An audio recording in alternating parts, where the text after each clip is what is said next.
When the President of the United States is told that he has seen evidence of children beheaded, only to retract because the IDF said that there's no proof of that, that is confirmation bias.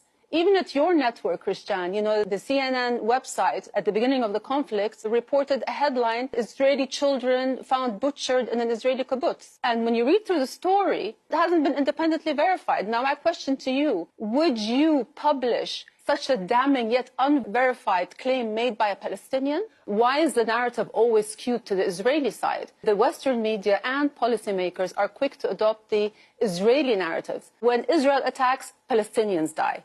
But when Israelis die, they are murdered in cold blood. It's a massacre.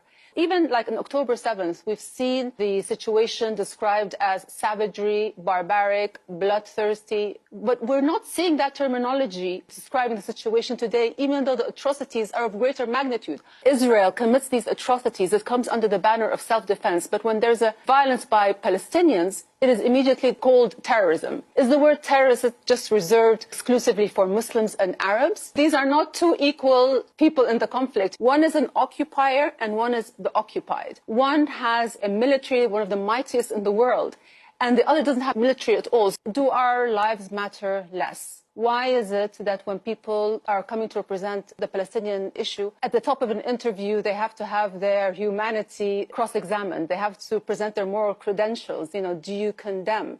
And we don't see Israeli officials being asked to condemn. I have never seen a Western official say the sentence, Palestinians have the right to defend themselves. Freedom of speech is apparently a universal value, except when you mention Palestine. When people gather in support of Israel, they're exercising their right to assembly. But when they gather for Palestine, they are deemed terrorist sympathizers or anti-Semitic.